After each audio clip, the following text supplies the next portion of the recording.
সাধারণত বাড়ি তৈরিতে আমরা ইটের ব্যবহার দেখি, কিন্তু এই বাড়িতে ইটের বিকল্প হিসেবে ব্যবহার করা হয়েছে ফেলে দেওয়া প্লাস্টিকের বোতল। আমরা সাধারণত এই স্পিড গুলো খেয়ে ফেলে দিই, কিন্তু এই বোতলগুলো দিয়ে যে বাসা নির্মাণ করা যায় সেটি প্রমাণ করেছেন আমাদের এই বাসাওয়ালা। আমার আম্মু বললো বোতল দেবার বাড়ি হয়, তখন আমি বললাম আমার আম্মুরে দেখাইলাম ইউটিউবে যে দেখো বাড়ি হয়। ওইখান থেকে আর কি আমার আম্মু আর আমি কথা বলতে বলতে এই ডিসিশন নেওয়া। প্লাস্টিকের বোতল আমাদের পরিবেশের জন্য কতটা ক্ষতিকর তা আমরা সবাই জানি, কিন্তু সেই পরিত্যক্ত মাথা গোজার ঠাঁই তৈরি করা যায় অবিশ্বাস্য মনে হলে ঠিক এমন এক চমক কাজ করিয়ে দেখিয়েছে বগুড়া ধূপচাচি উপজেলা সাহারপুকুর বাজারের নারী উদ্যোক্তা। বগুড়ায় এই অভিনব বোতলের বাড়ি তিনি তৈরি করেছেন এবং এলাকায় ব্যাপক আলোচনার জন্ম দিয়েছে। তো চলুন জেনে নেওয়া যাক বাড়িটি সম্পর্কিত কিছু ইন্টারেস্টিং তথ্য। গাইস, আপনারা হয়তো ভেবে অবাক হবেন যে বোতল দিয়ে আবার কিভাবে বাসা নির্মাণ করবে। কারণ হচ্ছে বোতল দিয়ে যদি সাধারণভাবে বাসা নির্মাণ করে এই বোতলটা চ্যাপ্টা হয়ে যাওয়ার সম্ভাবনা থাকে। তাই এই বোতলের ভিতরে আপনারা দেখেন বালু দিয়ে ভরাট করে ওয়াল তৈরি করা হয়েছে, যাতে করে এই বোতল চ্যাপ্টা হওয়ার কোনো সুযোগ না থাকে। তো আপনারা কি আগে জানতেন এইভাবে বাসা নির্মাণ করা যায়? কমেন্টসে অবশ্যই জানাবেন। সোশ্যাল মিডিয়া থেকে অনুপ্রাণিত হয়ে আমাদের আপু এই বোতলগুলো দিয়ে বাসা নির্মাণ করেছে। আপনারা দেখতে পাচ্ছেন এগুলো হচ্ছে বোতলের পিছন সাইড, আর বাসার যে ভিতরটা ওখানে আছে বোতলের সামনের সাইড। আপনি এই বাসা তৈরির আইডিয়াটা কোথা থেকে পেয়েছেন? এইটা আইডিয়া পাইছি আমার একটা বান্ধবীর বোনের স্বামী করছিল, ওখান থেকে দেখছি। এরপরে ইউটিউবে অনেক দেখছি, দেখার পরে আর কি মনে মনে ভাবলাম যে আমি এরকমই করব। আমার আম্মুর সাথে পরামর্শ করলাম, মানে দুষ্টামিতে বলছিলাম যে সবাই দেখতেছি যে এরকম এরকম বোতলের বাড়ি করতেছে। আপনার বাসা তো এই গ্রামে না? গ্রামের বাসা। এই বাসা সম্পর্কে একটু আমাদের বলেন তো। বাসা সম্পর্কে মানে ওই বোতলে বাড়ি করবে, এর সঙ্গে আমার বেটা মিস্ত্রি কাম করে, আমার বেটা এই মিস্ত্রি কাজ এটা করেছে। বাসা করতে মনে করো ওই বোতল ভরা হলে গাতে বেশি সময় লাগে না, ওই বোতল ভরাতে যা দেরি হয় আর কি। বোতল ভরাতে মনে করো 8 আনা পিস মানুষ দিছে আর কি, খালি বালু ভরা। এই বোতলটা ইটের পরিবর্তে ব্যবহার করতেছে। এটার পরিবর্তে ব্যবহার করে।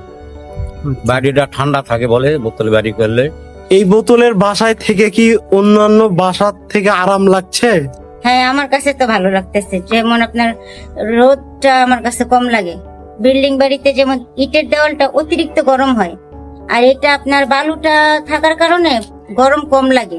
ছাদের গরমটা হয়তো বোঝা যায়, কিন্তু দেওয়াল থেকে যে গরম আসার ওইটা আসে না। এই এত বোতলগুলো আপনি কিভাবে সংগ্রহ করেছেন? আমরা ভাঙ্গারি দোকান থেকে সংগ্রহ করছি। 12,000 বোতল ভরলে 6,000 টাকা। এই বাসা নির্মাণে কত টাকা খরচ হয়েছে এখন পর্যন্ত মানে একদম টোটাল 40 লাখ টাকার উপরে খরচ আমাদের। নিচের থেকে 4 তলার ফাউন্ডেশন দেওয়া হয়েছে। তাই এটা কি সাধারণ বাসার থেকে খরচটা একটু বেশি পড়তেছে?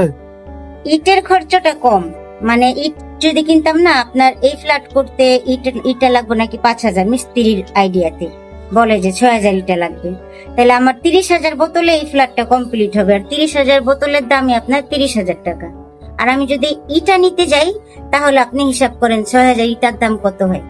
যে বোতলগুলো ড্রেনে বা রাস্তায় পড়ে থেকে পরিবেশ নষ্ট করত, সেগুলোই এখন পরিবেশের সুরক্ষা দিচ্ছে। ফেলে দেওয়া প্লাস্টিক মাটি বা পানিতে মিশে পরিবেশের যে ক্ষতি করে তা রোধ করা এক দুর্দান্ত উপায় এই বোতল হাউস। বালু ভর্তি প্লাস্টিকের বোতল সাধারণ ইটের চেয়েও বেশ মজবুত এবং এটি ভূমিকম্প সহনশীল হিসেবেও পরিচিত। হাজার হাজার প্লাস্টিকের বোতল সারিবদ্ধভাবে সাজিয়ে সিমেন্ট ও বালুর আস্তরণ দিয়ে এই দেওয়াল তৈরি করা হয়েছে। এটি শুধু একটি থাকার জায়গা নয়, বরং এটি একটি পরিবেশ বান্ধব বিপ্লব। বাসাটা এখনো নির্মাণাধীন রয়েছে। এটার একতলা কাজ কমপ্লিট হয়েছে। আপার মুখ থেকে আমি শুনতে পারলাম যে বাসাটা নির্মাণ করতে 40 লক্ষ টাকা খরচ হয়েছে। এটা 4 তলা পর্যন্ত নির্মাণ করবে এবং এখানে ভাড়া দেওয়া হবে। এই বাসাতে থেকে নাকি একটু বেশি শান্তি লাগে এরকম শোনা যাচ্ছে। হ্যাঁ, মানে গরমে ঠান্ডা লাগবে, ঠান্ডার সময় আবার একটু হালকা গরম লাগবে। এই বালুগুলো কি এখানে ভিজিয়ে তোলা হয়েছে না শুকনা বালু? শুকনা। এই বাসাটা কি টিকসই হবে? ইনশাআল্লাহ। বোতলগুলো কি নষ্ট হয়ে যাওয়ার সম্ভাবনা আছে?